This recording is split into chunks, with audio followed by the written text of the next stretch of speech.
студиото со вас, Маријан Ников. Добро утро, вести во 8. Народниот правобранител отвори случај за Гостивар. Проблемот со водата станува предмет на нарушување на основните човекови права. Загадувањето на водата во Гостивар, од кое повеќе од 4000 граѓани побараа лекарска помош поради симптоми на труење и кожни инфекции, ја алармираше и канцеларијата на Народниот правобранител. Омбудсманот формираше предмет по сопствена иницијатива за да утврди како дошло до нарушување на правото на чиста вода за пиење. Побарани се информации од Институтот за јавно здравје, општината, јавното претпријатие Комуналец и Центарот за јавно здравје. Во текот на вчерашниот ден добиени се писмени информации од нивна страна, меѓутоа истите не се целосни, бидејќи не ги содржат сите релевантни податоци и околности во врска со проблемот за загадувањето на водата. Од тие причини Народниот правобранител ќе се обрати и до други надлежни институции со цел да се добијат конкретни информации. Случајот со гостиварската вода влезе и во фокусот на невладиниот сектор и организациите за борба против корупцијата.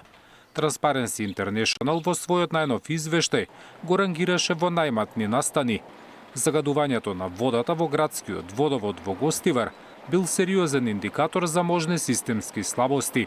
Поради самата сериозност на ова случка што се случи и потребата да се разјаснат сите околности, односно дали само комуналното претпријатие е криво за ова или има и други виновници кои што треба да се откријат во текот на истрагата и понатаму во судската постапка. Поради овие причини и потребата од брзо разјаснување на овој случај, истиот е сместен во графата Матна.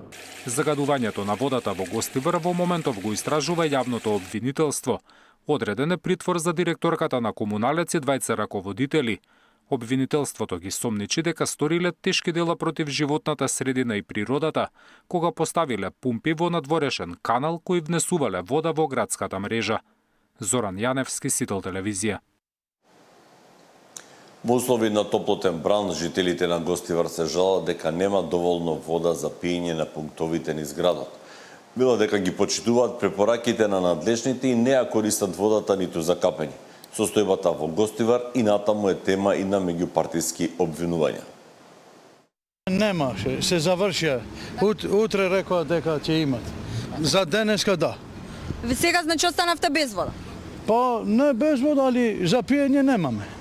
Сега ќе купувате? Па да, мора. А има доволно флаширана вода се носи? Па имат, во продавници има да се купит, да. А вака што ја носат таа што е бесплатна? Бога ми немаше, тука и прескака и пожарната и таму дадо и таму се заврши. Голема населбата, не може со ај 10 нека бидат, а тие носат 5 палети вода и не стига тоа. Ја користите вака за капење, за техничка употреба, што е дозволено? Па рекоа сега, ама уште имаме сугестии, некако се плашиме. Да. Еве некои симптоми да не ви се појавиле, некоја иритација на кожа? Се немам избањано, не знам, со ова е топла. Знаете, така, да. Се вративме малку понасад со времето. Се плашиме, да. Не ја користиме водата, купуваме, се снаоѓаме. Претходно имаше повеќе пултови за вода, сега малце потешко е. Министерот за здравство Сашо Клековски вчера соопшти дека официјалната анализа на водата за пиење во Гостивар ќе биде објавена дури на 20 август. Во водата има опасни бактерии, а граѓаните на Гостивар сега треба да чекаат уште 2 недели за официјалните резултати.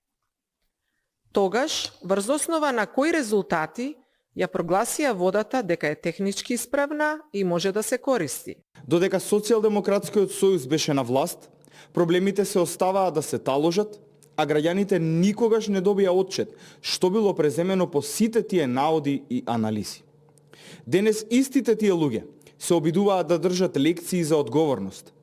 Талогот од Социјалдемократскиот сојуз и предавникот Венко Филипче треба да им одговорат на граѓаните зошто со години немало институционална одговорност за случаите на небезбедна вода и што конкретно презеле за тие проблеми да бидат отстранени.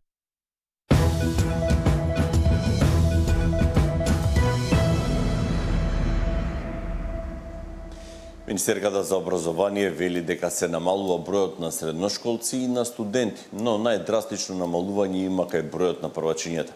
Иако уписите се уште се во тек, во овој момент според пресметките на Министерството има 4900 првачиња помалку во однос на минатата година.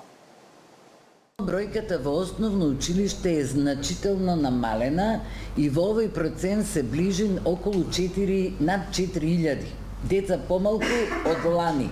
Не е дефинитивна бројката, затоа што уште ќе се запишува, дел од нив не се пријавени и се надевам дека малку ќе опадне таа бројка, но е страшно голема во однос на демографијата. Жал ми е што морам да кажам, но тоа е факт, тоа и статистика го има објавено, еве сега најновите податоци ви кажувам, бројка над 4000, некаде околу 4900 првачиња помалку од лани до оваа година. Колку и да се запишат, уште 2 да се запишат, ќе бидеме со најмалку со 3000 првачиња помалку. Тој тренд го очекуваме и следната година, што е поразително за оваа земја.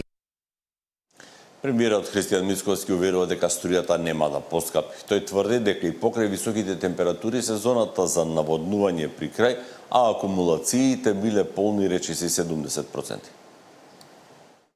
Ние не размислуваме за зголемување на цената на електричната енергија. Ние правиме план како да најдеме формула да ја намалиме или барем ефтината тарифа да ја зголемиме. За разлика од најголемиот дел од земјите во Европа кои што планираат да ја зголемат цената на електричната енергија. И нема да правиме панични пресконференции, нема да повикуваме на внимателност при штедењето, бидејќи водевме сметка многу порано за да не се случи тоа. И тоа врши притисок врз цената на електричната енергија. Бидејќи вие со обновливи извори можете да произведувате енергија, но не може таа да биде базна, па дури и да имате батерии инсталирано. Че вас ви треба базна енергија. Базна енергија во најголема мера произведуваат нуклеарните централи, кои што во овој момент се исклучија. И цените на берзите се огромни.